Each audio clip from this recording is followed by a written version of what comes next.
तत्सत्। तत्सत्। श्रीमते रामचंद्राय नमः। ओम नमः परमहंसास्वादित चरण कमल चिन्मकरंदाय भक्तजनमानसोदासाय श्री रामचंद्राय कृष्णाय वासुदेवाय हरे परमात्मने प्रणतक्लेशनाशाय नमो नमः। सीता श्री रामानंदाय मध्यमाम् अस्मदाचार्य पर्यन्तां वन्दे गुरु परम्पराम्। गुरुर्ब्रह्मा गुरुर्विष्णु गुरुर्देवो महेश्वरः गुरु साक्षात् परब्रह्म परब्रह्म तस्मै श्री तस्मै गुरुवे श्री गुरुवे नमः। नमः।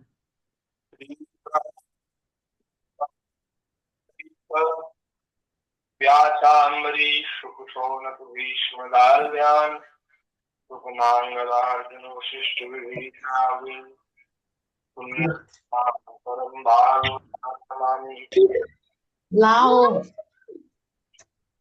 चार भक्त जय पद की धूल सर्वस्व सिर धरि राखियो मेरी जीवन मूरी। भक्त भक्ति भगवंत गुरु चतुर नाम वपु एक इनके पद वंदन किए नाशय विघ्न अनेक। श्री राम जय राम जय जय राम। श्री राम जय राम जय जय राम। श्री राम जय राम जय जय राम। श्री राम जय राम जय जय राम। राम जय राम जय जय राम। श्री राम जय राम जय राम। श्री राम जय राम जय जय राम। श्री राम जय राम जय जय राम। सीता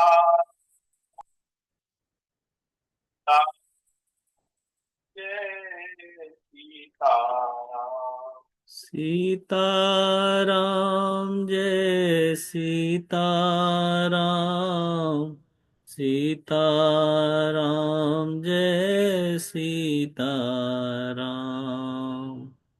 राधे श्याम जय राधे श्याम।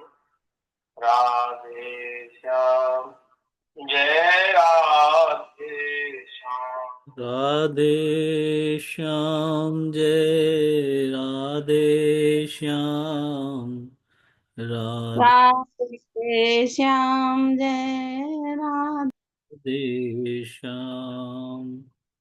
जय जय श्यामा जय जय श्याम। जय जय श्री वृंदावन धाम। जय जय श्यामा जय जय श्याम। जय जय श्री वृंदावन धाम।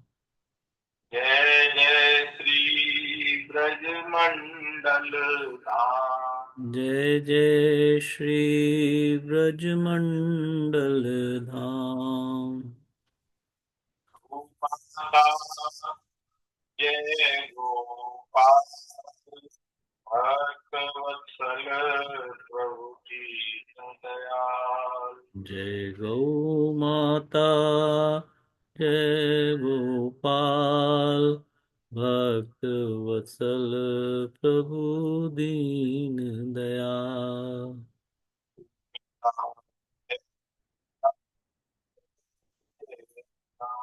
श्री राम जय राम जय जय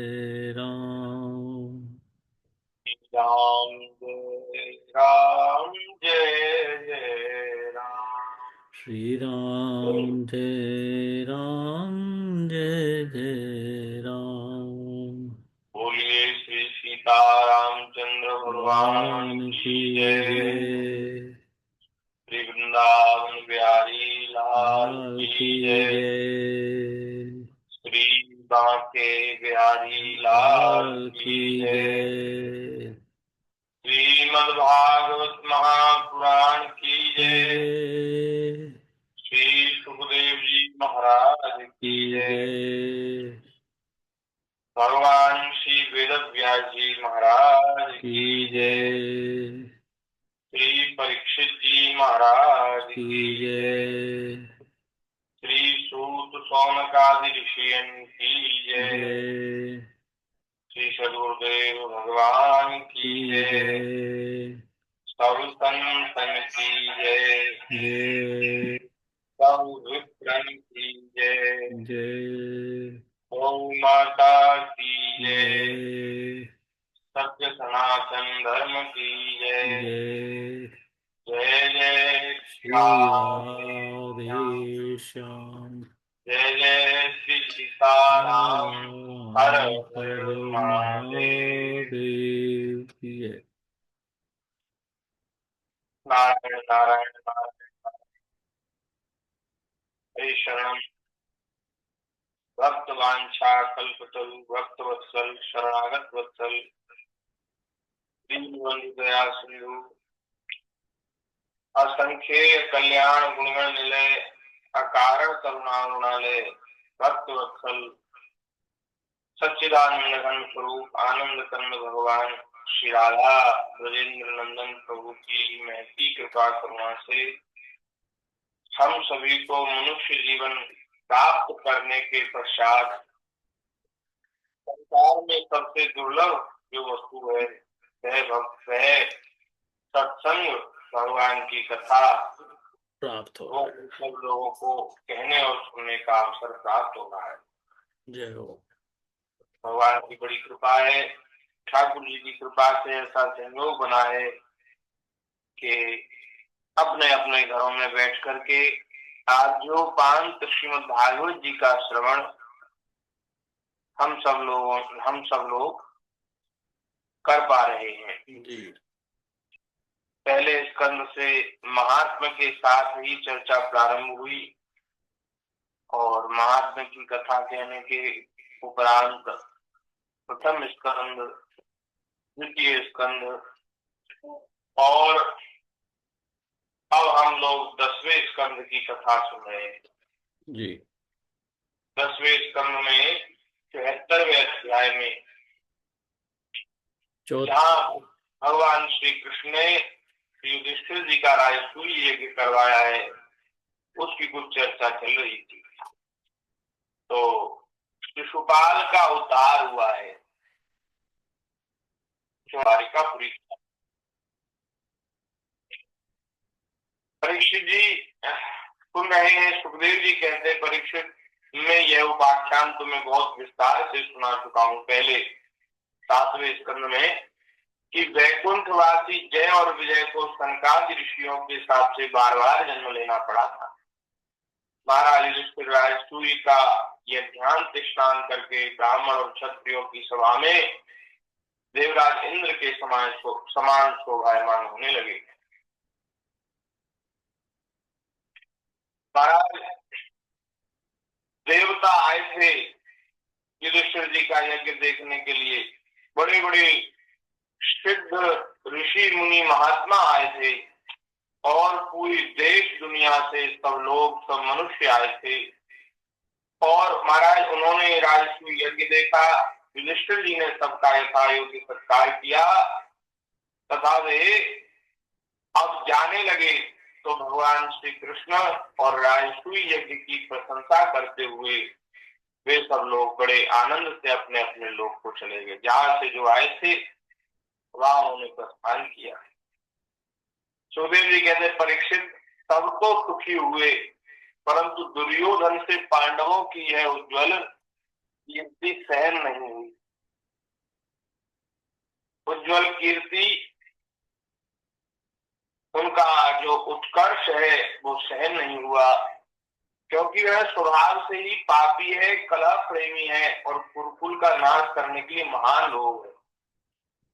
उसका तिरस्कार अपमान तो हुआ, लेकिन वो तिरस्कार जो है, लोग कहते हैं द्रौपदी ने दुर्योधन की हंसी उड़ा दी थी, अंधे को अंधा कह दिया था, अंधे के तो अंधे ही हुए, ऐसा कुछ कह दिया था। तो लोग कहते हैं कि इसलिए महाभारत की जैसी बड़ी भयंकर त्रासदी उस समय हुई। लेकिन महाभारत के जैसी घटना घटी, उसका हेतु केवल द्रौपदी की हंसी नहीं थी, उसका हेतु था दुर्योधन का मलिन हृदय, दुर्योधन का कुटिल हृदय, उसका स्वभाव से ही पापी होना, कलह प्रेमी होना, ये ही महाराज उसका हेतु था। ये घटना तो अब घटी है इंद्रप्रस्थ में। ये तो शुरू से ही पांडवों को देख करके जलता था और उनका अनिष्ट करना चाहता था। लाक्षागृह में आग लगवाना और पांडवों को हस्तिनापुर से विलग पांडव वन दे देना और उनको राज्य से भी एकदम, हस्तिनापुर से भी एकदम निष्कासित कर देना, ये सब महाराज उसके षड्यंत्र थे। तो सुखदेव जी महाराज कहते हैं सबको तो प्रसन्नता हुई, लेकिन उसको दुर्योधन को, क्योंकि वो तो सोचता था कि मैंने तो बड़ी चतुराई करी कि मैंने तो हस्तिनापुर ले लिया, खांडव प्रस्थ इनको दे दिया, खांडव वन तो इनको दे दिया, और वहां तो जंगल है, ऊबड़ खाबड़ जमीन है, वहां कैसे रहेंगे, अब ये सुखी नहीं रहेंगे। लेकिन देखो, जिस पर भगवान की कृपा है उसके लिए सब जगह आनंद है जी।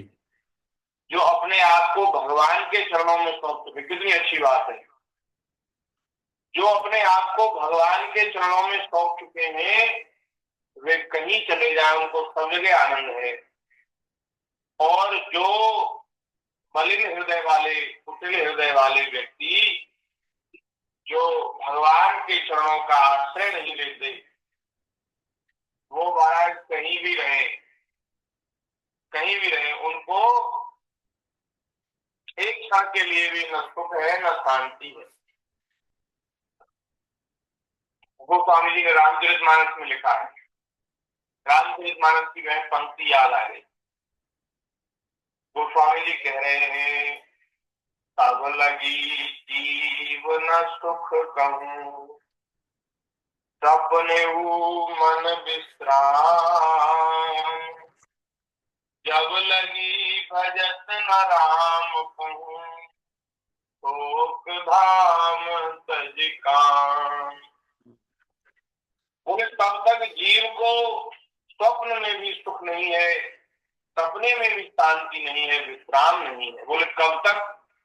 बोले जब तक कामनाओं का त्याग करके भगवान श्री रामचंद्र जी का भजन नहीं करता, भगवान का आश्रय नहीं लेता, तब तक वह सुखी नहीं हो सकता। ये महाराज, ये कितनी अच्छी हम लोगों को सीखने वाली बात है।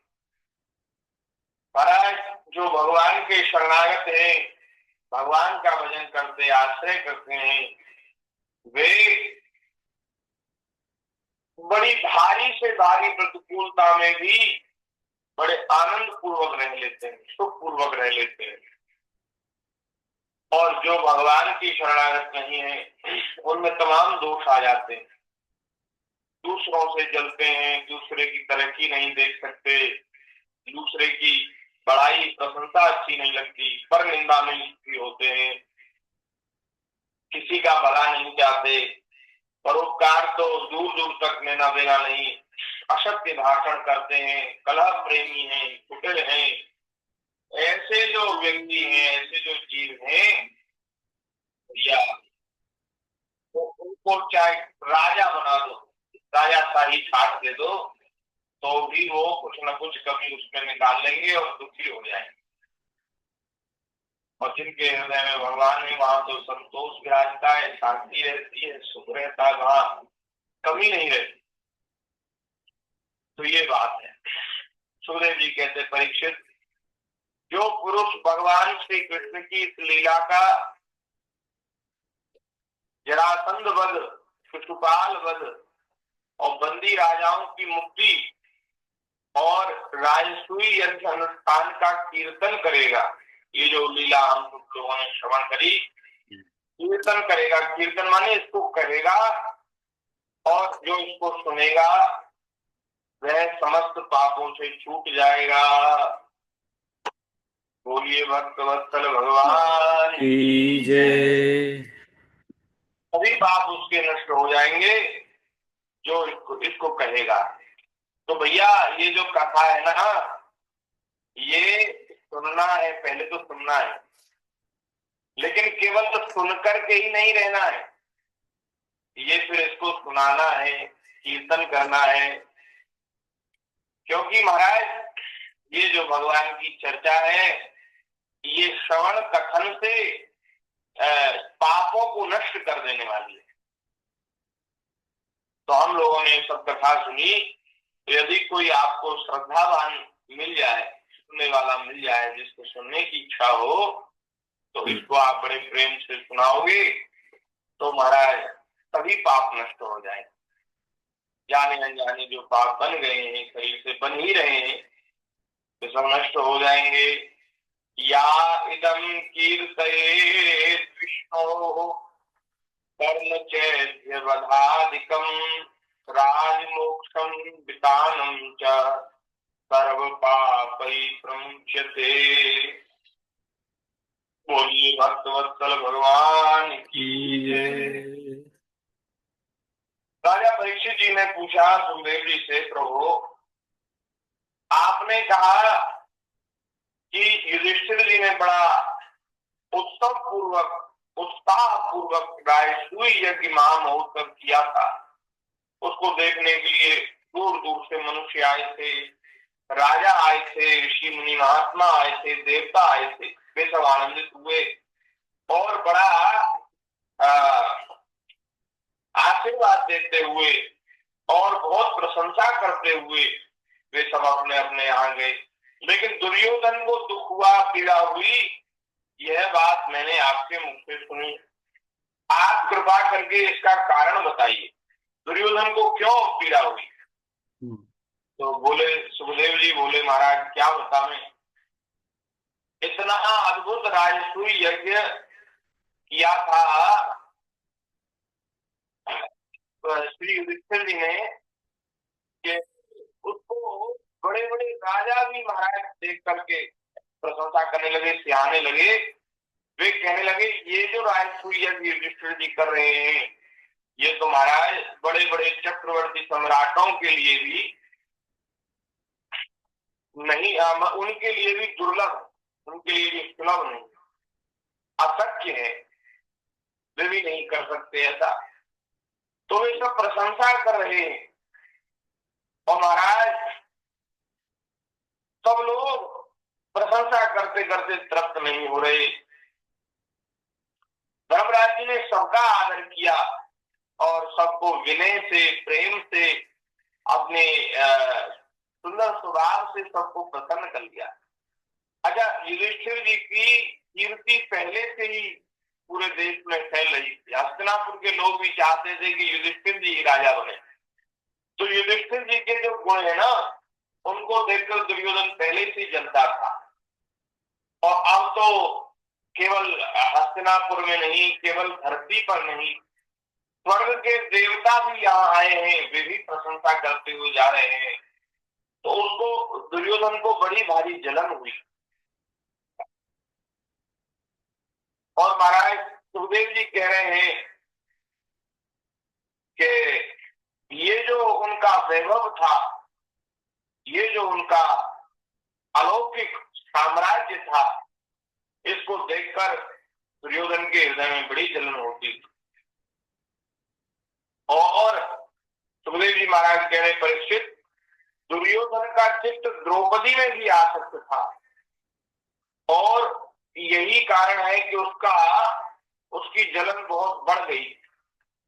एक दिन राजाधिराज महाराज युधिष्ठिर अपने भाइयों, संबंधियों और भगवान श्री कृष्ण के साथ मैदानव की बनाई सभा में स्वर्ण सिंहासन पर देवराज इंद्र के समान विराजमान थे।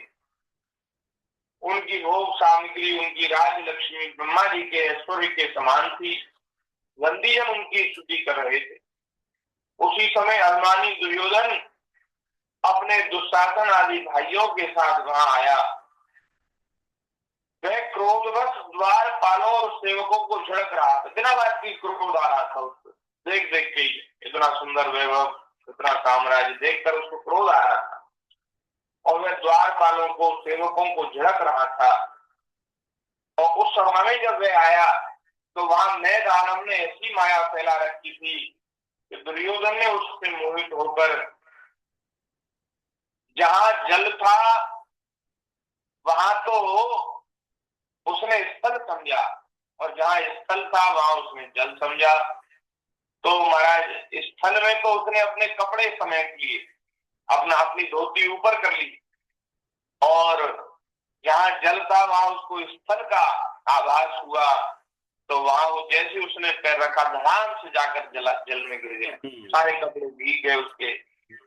उसको देखकर भीमसेन और राजरानियां और दूसरे राजा हंसने लगे। यद्यपि युधिष्ठिर ने उन्हें ऐसा करने से रोका था, परंतु प्यारे परीक्षित, उन्हें इशारे से श्री कृष्ण का अनुमोदन प्राप्त हो चुका था। तो इससे दुर्योधन लज्जित हो गया, उसका रोम रोम क्रोध से जलने लगा। अब वह अपना मुंह लटकाकर चुपचाप सभा भवन से निकलकर हस्तिनापुर चला गया। इस घटना को देखकर सत्पुरुषों में हाहाकार मच गया और धर्मराज युधिष्ठिर का भी मन कुछ खिन्न सा हो गया। और इस तरह से दुर्योधन को वहां भ्रम हुआ और उसको लज्जित होना पड़ा। तो आपने जो बात पूछी थी कि राजसूय यज्ञ में दुर्योधन को डाक क्यों हुआ, तो मैंने आपको बतला दिया। अब आप क्या सुनना चाहते हो? तो श्री परीक्षित जी ने कहा तो और शिशुपाल वध के बाद, जरासंध आदि के वध के बाद और भगवान ने किसका अवतार किया उसकी कथा सुनाइए। तो श्री सुखदेव जी महाराज कहते हैं कि ये शिशुपाल जो है उसका एक मित्र था, उसका नाम साल्व था। वो बड़ा महाराज अद्भुत पराक्रमी था और वह भगवान के हाथ से मारा गया। तो श्री सुखदेव जी महाराज कह रहे हैं कि जब रुक्मिणी जी का विवाह हो रहा था उसमें शिशुपाल के साथ चर्चा चल रही थी कि जो रुक्मिणी जी के भैया हैं वो शिशुपाल के साथ विवाह कराना चाहते थे। तो शिशुपाल जब विवाह करने की इच्छा से आया था तो उस समय ये साल्व भी था शिशुपाल के साथ। और जब भगवान श्री कृष्ण ने रुक्मिणी जी का हरण किया तो इन सब के साथ भगवान का युद्ध हुआ। तो भगवान ने इस साल्व को युद्ध में हरा दिया था, शिशुपाल को साल्व को हरा दिया था। उस दिन साल्व ने यह प्रतिज्ञा की थी कि मैं यदुवंशियों का नाश कर दूंगा, ऐसी प्रतिज्ञा उसने की थी। लेकिन मूल साल्व ने इस प्रकार प्रतिज्ञा करके देवादिदेव भगवान पशुपति की आराधना प्रारंभ की, शंकर जी की आराधना की और बड़ी भयंकर महाराज तपस्या उसने की। यो तो शंकर जी आशुतोष है, ऑर्डर दानी है, फिर भी साल्व का घोर संकल्प देखकर वो जो चाहता है वो बड़ा कठिन है उसको देना, कैसे दें। तो इसलिए शंकर जी 1 वर्ष के बाद प्रसन्न हुए। ये तो भोले बाबा तो इतने दयालु में बड़ी जल्दी रीझ जाते हैं। 1 साल उसने तपस्या की कठोर, और उन दिनों वह केवल 1 बार दिन में मुट्ठी भर राख हाथ लिया करता, राख खाता था बस एक मुट्ठी, और कुछ नहीं खाता था। और वहां साल भर उसने तपस्या की। अब जो शंकर जी आए तो प्रसन्न हुए, उन्होंने साल से वर मांगने के लिए कहा। तो साल ने यह वर मांगा कि आप मुझे ऐसा विमान दीजिए जो देवता, असुर, मनुष्य, गंधर्व, नाग और राक्षसों से तोड़ा ना जा सके, जहां इच्छा हो वहीं चला जाए और यदुवंशियों के लिए अत्यंत भयंकर हो। भगवान शंकर ने कह दिया तथास्तु। इसके बाद उनकी आज्ञा से विपक्षियों के नगर जीतने वाले नए दानव ने लोहे का सौभ नामक विमान बनाया और साल्व को दे दिया। यह विमान क्या था? एक बड़ा भारी नगर था। वह इतना अंधकार में था कि उसे देखना या पकड़ना अत्यंत कठिन था। चलाने वाला उसे जहां ले जाना चाहता वहीं वह उसकी इच्छा करते ही चला जाता था। उसमें स्टीयरिंग की जरूरत नहीं थी महाराज उसको, और उसमें ना कोई विज्ञान की जरूरत थी, तकनीकी की जरूरत नहीं थी। जहां चलाने वाले का मन करे वहीं वो चलता था। बताओ कैसी टेक्नोलॉजी रही होगी। तो ऐसा विमान मिल गया। उसको विमान महाराज एक नगर के बराबर बड़ा था। उसमें महल है, सरोवर है, बगीचे हैं और महाराज सब भोग सामग्री है, और लड़ने के युद्ध के तमाम अस्त्र शस्त्र भी उसमें है। साल ने उस विमान को प्राप्त करके द्वारका के ऊपर चढ़ाई कर दी, क्योंकि वो उसके मन में तो यदुवंशियों के प्रति वैर था ही, इसीलिए तो उसने तपस्या की थी। बहुत बड़ी सेना लेकर के उसने द्वारका को घेर लिया और द्वारका में उपद्रव करने लगा। सब लोग बड़े भयभीत हो गए कि ये क्या हो रहा है। वो विमान किसी को दिख नहीं रहा था और उससे अस्त्र शस्त्रों की बारिश हो रही थी। तो सब लोग बड़े भयभीत हो गए और महाराज त्राहिमाम पुकारने लगे, हमारी रक्षा करो, ऐसा पुकारने लगे। जब प्रद्युम्न जी ने देखा, भगवान श्री कृष्ण के पुत्र हैं प्रद्युम्न, कि हमारी जो प्रजा है उसको बड़ा कष्ट हो रहा है, तो उन्होंने अपने रथ पर सवार होकर के सबको कहा कि डरो मत, ढाढ़स बंधाया। उनके पीछे पीछे यदुवंश के बड़े बड़े योद्धा वे सब चल रहे थे, अपने अपने अस्त्र शस्त्र धारण करके, और बड़ी भारी सेना भी उनके साथ चल रही थी, प्रद्युम्न जी के साथ। अब तो महाराज साल के सैनिकों और यदुवंशियों का युद्ध होने लगा। उसे देखकर लोगों के रोंगटे खड़े हो जाते थे। प्रद्युम्न जी ने अपने दिव्य अस्त्रों से क्षणभर में ही साल की काली माया काट डाली। प्रद्युम्न जी के बाणों में सोने के पंख एवं लोहे के फल लगे हुए थे, और उन्होंने महाराज 25 बाणों से साल्व के सेनापति को घायल कर दिया, और साल्व को भी 100 बाण मारे। प्रत्येक सैनिक को एक एक और सारथियों को 10-10, तब बाणों को 3-3 बाणों से घायल कर दिया। पूरी सेना को महाराज अकेले प्रद्युम्न जी ने ही घायल कर दिया। इतने योद्धा हैं प्रद्युम्न जी। प्रद्युम्न जी के सद्भुत और महान कर्म को देखकर सभी सैनिक, क्या अपने क्या पराए, उनकी प्रशंसा करने लगे कि भाई वास्तव में बड़ा योद्धा है। मैं दानव का बनाया हुआ साल का वह विमान अत्यंत माया में था। वह इतना विचित्र था कि कभी अनेक रूपों में दिखता तो कभी एक रूप में, कभी दिखता कभी ना भी दिखता। यदुवंशियों को इस बात का पता ही नहीं चलता कि वह इस समय कहाँ है। तो इस तरह से महाराज उसके ऊपर प्रहार करना, उसको पकड़ना बड़ा मुश्किल था। अब तो साल जो है उस विमान में बैठ करके बाण चलाने लगा। जहां जहां यदुवंशी सेनापतियों को देखता, सेना को देखता, वहीं वह बाणों की झड़ी लगा देता था। और महाराज उसके बाण सूर्य रोशनी के समान जलते उड़ता विषैले सांप की तरह सही होते थे।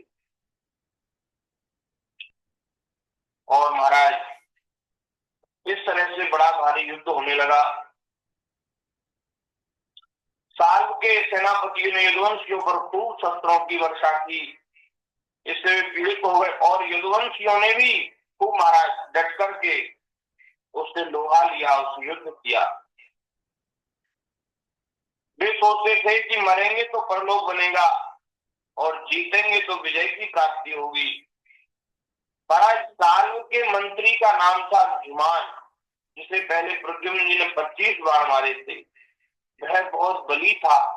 उसने झपटकर प्रद्युम्न जी पर अपनी फौलादी गदा से बड़े जोर से प्रहार किया और गरजने लगा।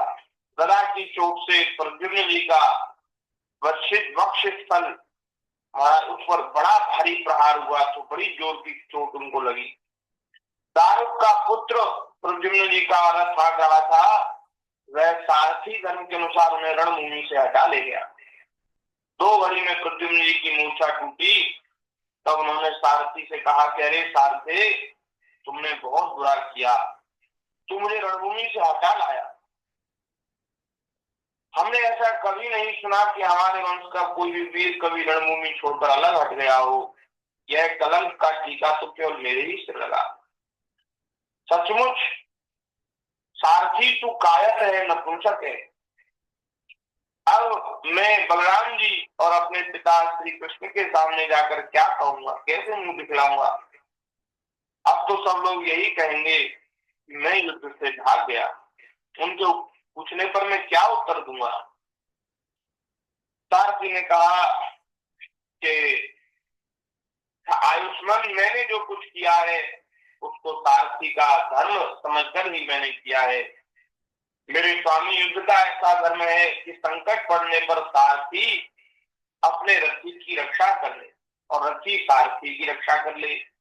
इस धर्म को समझते हुए मैंने आपको रणभूमि से हटाया है। शत्रु ने आप पर गदा का प्रहार किया था, जिससे आप मूर्छित हो गए थे, बड़े संकट में थे, इसी से मुझे ऐसा करना पड़ा।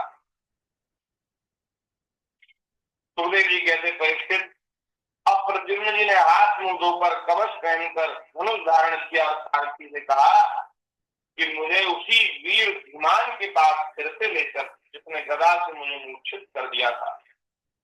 अब महाराज जो प्रद्युम्न चले गए थे तो पीछे से तो उन लोगों ने बहुत बड़ा महाराज का उपद्रव मचा दिया था, प्रजा को, सेना को तहस नहस कर दिया था। अब प्रद्युम्न जी उसके पास आए और उसको ऐसा करने से रोका और मुस्कुराकर 8 बाण मारे। 4 बाणों से 4 घोड़े, एक एक बाण से सारथी धनुष ध्वजा और उस विमान का सिर काट डाला। और इधर यदुवंशी योद्धा गद, सात्विकी, सामवादी वे भी साल्व की सेना का संहार करने लगे और सेना से लड़ रही है। और महाराज सेनापति सेनापतियों से लड़ रहे हैं। उन दिनों भगवान श्री कृष्ण धर्मराज युधिष्ठिर के बुलाने से इंद्रप्रस्थ गए हुए थे। राजसूय यज्ञ हो चुका था और शिशुपाल की मृत्यु हो गई थी। अब भगवान वहां से आए नहीं है और पीछे से द्वारिका पर इसने आक्रमण कर दिया है। ठाकुर जी इंद्रप्रस्थ में है। तो वहां भगवान श्री कृष्ण ने भी देखा कि बड़े भयंकर अपशकुन हो रहे हैं और उन्होंने कुरुवंश के सब बड़े बूढ़ों से, माता कुंती से, पांडवों से अनुमति लेकर द्वारका के लिए प्रस्थान किया। और वे मन ही मन सोचने लगे कि मैं अपने पूज्य भैया बलराम जी के साथ यहाँ चला आया और शिशुपाल के पक्षपाती क्षत्रिय अवश्य ही द्वारका पर आक्रमण कर रहे होंगे। और भगवान ने द्वारका में पहुंचकर देखा कि सचमुच यादवों पर बड़ी विपत्ति आई है। तब उन्होंने बलराम जी को नगर की रक्षा के लिए नियुक्त कर दिया और 100 साल को देखकर अपने सारथी दारुक से कहा कि दारुक, तुम शीघ्र ही मेरा रथ साल्व के पास ले चलो। देखो यह बड़ा मायावी है, लेकिन तो भी तुम तनिक भी भय न करना। भगवान की आज्ञा पाकर दारुक रथ पर चढ़ गए और साल्व की ओर भगवान के रथ को ले चले। और अब तो ठाकुर जी युद्ध भूमि में पधारे हैं और अब जब भगवान आए हैं तो साल्व ने गरज करके भगवान से कहा कि तुमने हम लोगों के सखा शिशुपाल की पत्नी को हर लिया। शिशुपाल जब असावधान था तब तुमने उसको मार डाला और तुम अपने को अजय समझते हो, तो आज तुम मुझे मेरे सामने डटकर दिखा दो। अगर तुम युद्ध भूमि से प्राण बचाकर भागे नहीं तो मैं आज तुम्हें जरूर मार डालूंगा, ऐसा साल्व ने कहा। क्योंकि बोले तुम भागने लगोगे तो फिर मैं तुम पर बाण नहीं चलाऊंगा, क्योंकि ये तो योद्धा का धर्म है कि यदि कोई रणभूमि से भाग रहा हो तो उसके ऊपर बाण नहीं चलाया जाता, शस्त्र का प्रहार नहीं किया जाता। भगवान 3 मिनट। हाँ, तो उसने ऐसा कहा तो भगवान ने कहा, अरे मंद, तू व्रथाई बहक रहा है, तुझे पता नहीं कि तेरी मृत्यु ही तुझे यहाँ ले आई,